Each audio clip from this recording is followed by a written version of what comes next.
நிறையா இருக்குது. இந்த அம்மா பேசுனது இதே எதுக்கு பேசுவானு செல்லாத காசெல்லாம் பேசி என்ன பிரயோஜனம்?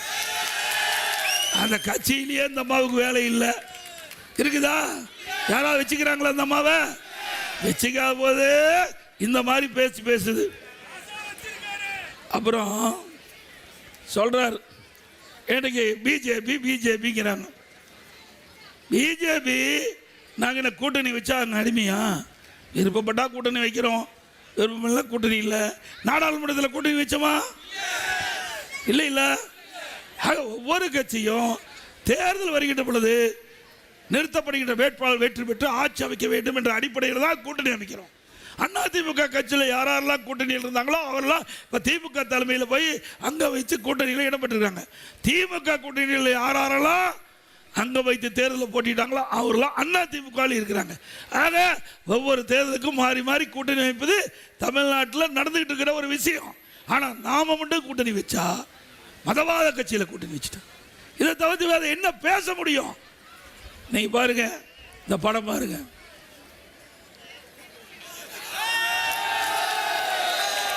யாரோட கூட்டணி வச்சிருக்காங்க?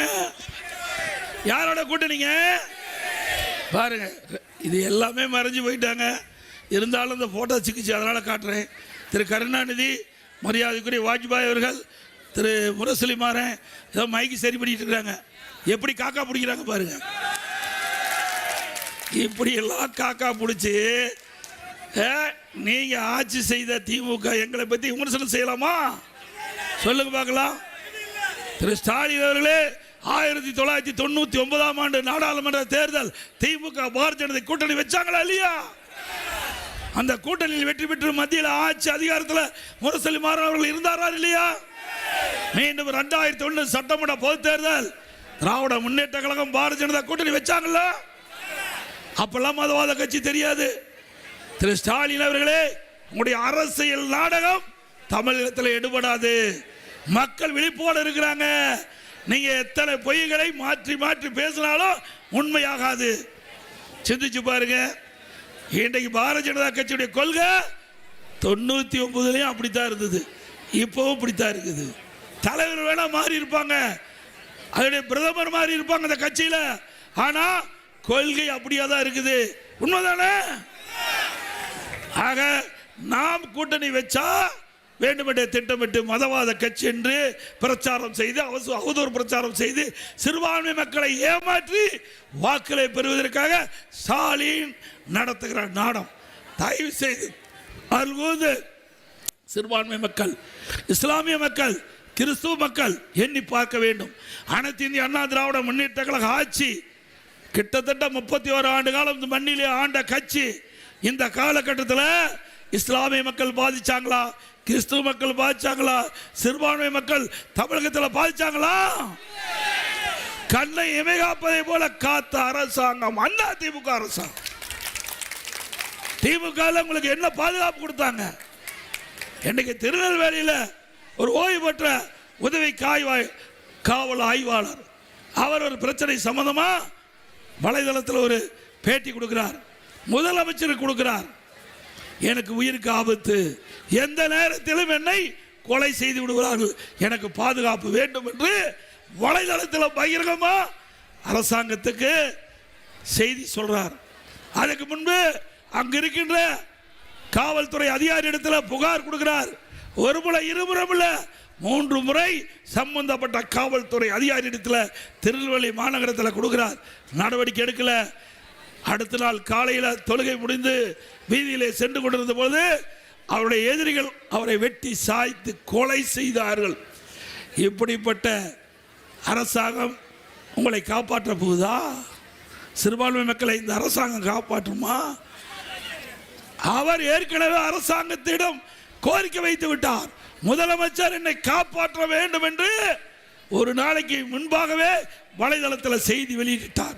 உளவுத்துறையின் மூலமாக அதை தெரிந்து நடவடிக்கை எடுக்கப்பட்டிருந்தா, அங்கு இருக்கின்ற காவல்துறை தக்க நடவடிக்கை எடுக்கப்பட்டிருந்தா அவர் உயிரை காப்பாற்றிருக்கலாம். அப்படி சிறுபான்மை மக்களை காப்பாற்றாத அரசாங்கம் சிறுபான்மை மக்களை ஆதரிக்க வேண்டுமா? சிந்திங்க, ஒரு காலம் சிந்திச்சு பாருங்க. அண்ணா திமுக அப்படி அல்ல, சட்டத்தின் ஆட்சி நடைபெற்றது. யார் தவறு செஞ்சாலும் சரி அவர்கள் இது சட்ட ரீதியாக நடவடிக்கை எடுக்கப்பட்டு அதற்குண்டான தண்டனை பெற்று தந்த அரசாங்கமாக அதிமுக அரசு செயல்பட்டது. உங்களுடைய ஆட்சியில் என்ன சிறுமிகளுக்கு பாதுகாப்பு உண்டா? பெண்களுக்கு பாதுகாப்பு உண்டா? பாட்டிமாருக்கு கூட பாதுகாப்பு இல்லை. கேவலமான ஆட்சி. இன்னைக்கு எங்க பார்த்தாலும் கஞ்சா விற்பனை அமோகமாக நடக்குது. இந்த கஞ்சாவை பயன்படுத்த இளைஞர்கள் மாணவர்கள் சீரழியக்கூடிய நிலை தமிழகத்தில் அதிகரித்து விட்டது. இதை பலமுறை சட்டமன்றத்தில் முதலமைச்சருடைய கவனத்துக்கு கொண்டாந்தார், நடவடிக்கை எடுக்கல. அறிக்கையின் வாயிலாக வெளியிட்டேன், ஊடகத்தின் வாயிலாக வெளியிட்டேன், நடவடிக்கை எடுக்கல. ஏன்னா இந்த கஞ்சா விற்பனைக்கு துணை நிற்பதே பெரும்பாலும் திமுக நிர்வாகிகள். இப்போ எங்கே கஞ்சாவை ஒழிக்க முடியும்? திமுக ஆட்சிக்கு வரைக்கும் கஞ்சாவை ஒழிக்கவே முடியாது, போதைப் பொருள் ஒழிக்கவே முடியாது. நம்முடைய குழந்தை செல்வங்கள் நம் கண் முன்னே அழிகின்ற சீரழியக்கூடிய நிலை இந்த ஆட்சியில் பார்க்கப்படுகிறது. இப்படிப்பட்ட நிலை தொடர வேண்டுமா? அண்ணா திமுக ஆட்சி நிச்சயம் வரும். ஆட்சி வந்தவுடனே 3 மாதத்தில் தமிழகத்தில் கஞ்சாவை அறவாக ஒழிக்கப்படும்.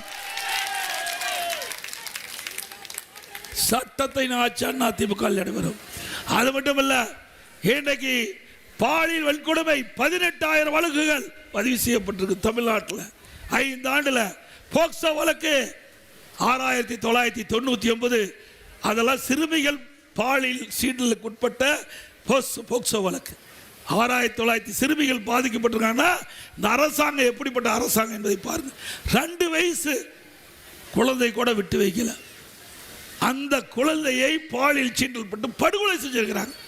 அதே போல விளாத்தி குளத்தில் 10 நாளைக்கு முந்தி ஒரு மாணவி காணாமல் போய்விட்டது என்று காவல்துறைக்கு புகார் கொடுத்து இந்த புகாரை விசாரிக்கல.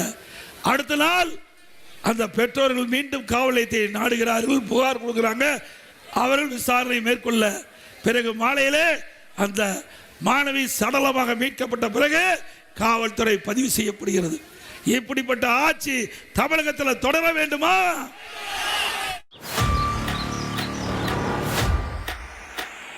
Make India great again.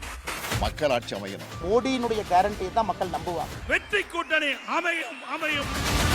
Express வேக செய்திகளில் இது இடைநில்லா பேருந்து.